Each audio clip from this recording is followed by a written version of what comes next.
मती अध्याय 21। यरूशलेम में विजय प्रवेश। जब वह यरूशलेम के निकट पहुंचे और जैतून पहाड़ पर बैत फगे के पास आए, तो यीशु ने दो चेलों को यह कहकर भेजा, सामने के गांव में जाओ। वहां पहुंचते ही एक गदही बंधी हुई और उसके साथ बच्चा तुम्हें मिलेगा। उन्हें खोलकर मेरे पास ले आओ। यदि तुम में से कोई कुछ कहे तो कहना कि प्रभु को इनका प्रयोजन है, तब वह तुरंत उन्हें भेज देगा। यह इसलिए हुआ कि जो वचन भविष्यद्वक्ता के द्वारा कहा गया था वह पूरा हो। सियोन की बेटी से कहो, देख तेरा राजा तेरे पास आता है, वह नम्र है और गद्दी पर बैठा है, वरन लादू के बच्चे पर। चेलों ने जाकर जैसा यीशु ने उनसे कहा था वैसा ही किया और गदही और बच्चे को लाकर उन पर अपने कपड़े डाले और वह उन पर बैठ गया। तब बहुत से लोगों ने अपने कपड़े मार्ग में बिछाए और अन्य लोगों ने पेड़ों से डालियां काटकर मार्ग में बिछाई।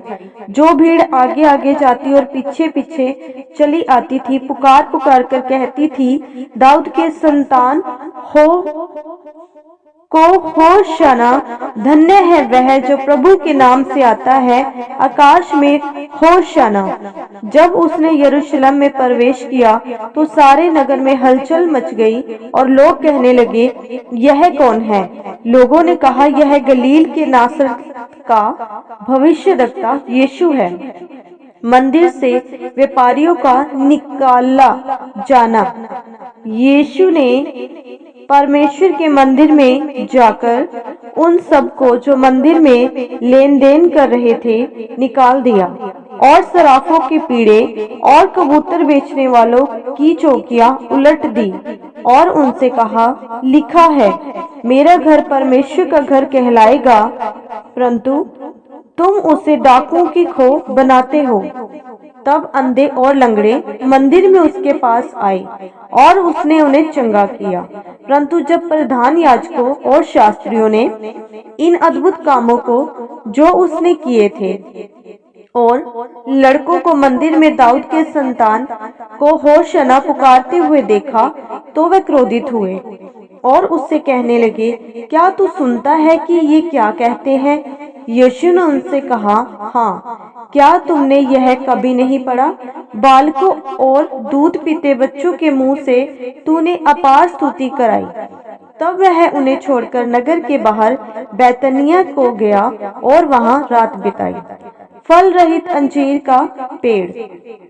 भोर को जब वह नगर को लौट रहा था तो उसे भूख लगी। सड़क के किनारे अंजीर का एक पेड़ देखकर वह उसके पास गया और पत्तों को छोड़ उसमें और कुछ न पाकर उससे कहा, अब से तुझ में कभी फल न लगे। और अंजीर का पेड़ तुरंत सूख गया। यह देखकर चेलों को अचंभा हुआ और उन्होंने कहा, यह अंजीर का पेड़ तुरंत कैसे सूख गया? यीशु ने उनको उत्तर दिया, मैं तुमसे सच कहता हूँ, यदि तुम विश्वास रखो और संदेह न करो तो न केवल यह करोगे जो इस अंजीर के पेड़ से किया गया है, परंतु यदि इस पहाड़ से भी कहोगे उखड़ जा और समुद्र में जा पड़, तो यह हो जाएगा। और जो कुछ तुम प्रार्थना में विश्वास से मांगोगे वह सब तुमको मिलेगा। यीशु के अधिकार का प्रश्न। वह मंदिर में जाकर उपदेश कर रहा था तो प्रधान याजकों और लोगों के पुरनियों ने उसके पास आकर पूछा, तू ये काम किसके अधिकार से करता है और तुझे यह अधिकार किसने दिया? यीशु ने उनको उत्तर दिया, मैं भी तुमसे एक बात पूछता हूँ, यदि वह मुझे बताओगे तो मैं भी तुम्हें बताऊंगा कि ये काम किस अधिकार से करता हूँ। यूहन्ना का बपतिस्मा कहाँ से था? स्वर्ग की ओर से या मनुष्य की ओर से? तब वे आपस में विवाद करने लगे। यदि हम कहें स्वर्ग की ओर से तो वह हमसे कहेगा, फिर तुमने उसका विश्वास क्यों न किया? और यदि कहें मनुष्य की ओर से तो हमें भीड़ का डर है, क्योंकि वह सब यूहन्ना को भविष्यद्वक्ता मानते हैं। उन्होंने यीशु को उत्तर दिया, हम नहीं जानते।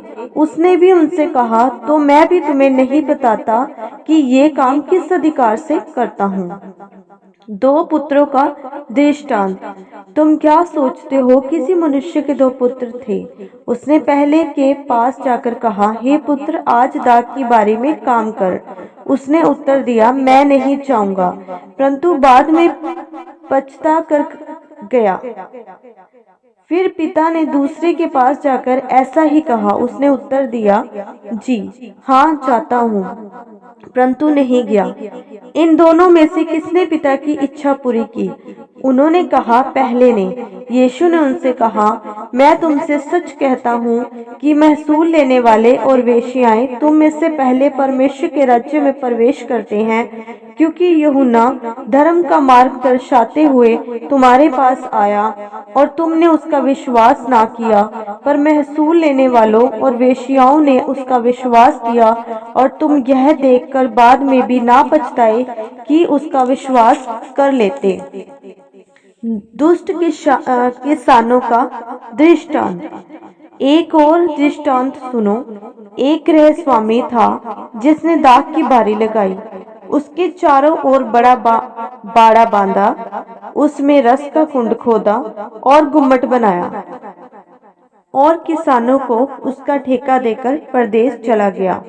जब फल का समय निकट आया तो उसने अपने दासों का उसका फल लेने के लिए किसानों के पास भेजा, पर किसानों ने उसके दासों को पकड़ के किसी को पीटा और किसी को मार डाला और किसी पर पथराव किया। फिर उसने पहलों से अधिक और दासों को भेजा, और उन्होंने उनसे भी वैसा ही किया। अतः उसने अपने पुत्र को उनके पास यह सोचकर भेजा कि वह मेरे पुत्र का आदर करेंगे। परंतु किसानों ने पुत्र को देखकर आपस में कहा, यह तो वारिस है, आओ इसे मार डालें और इसकी मिरास ले लें। उन्होंने उसे पकड़ा और दाख की बारी से बाहर निकालकर मार डाला। इसलिए जब दाख की बारी का स्वामी आएगा तो उन किसानों के साथ क्या करेगा? उन्होंने उससे कहा, वह उन बुरे लोगों को बुरी रीति से नष्ट करेगा और दाख की बारी का ठेका दूसरे किसानों को देगा, जो समय पर उसे फल दिया करेंगे। यीशु ने उनसे कहा, क्या तुमने कभी पवित्र शास्त्र में यह नहीं पढ़ा, जिस पत्थर को राजमिस्त्रियों ने निकम्मा ठहराया था, वही कोने के सिरा का पत्थर हो गया। यह प्रभु की ओर से हुआ और हमारी दृष्टि में अद्भुत है। इसलिए मैं तुमसे कहता हूँ कि परमेश्वर का राज्य तुमसे ले लिया जाएगा और ऐसी जाति को जो उसका फल लाए दिया जाएगा। जो इस पत्थर पर गिरेगा वह चकनाचूर हो जाएगा, और जो जिस पर वह गिरेगा उसको पीस डालेगा।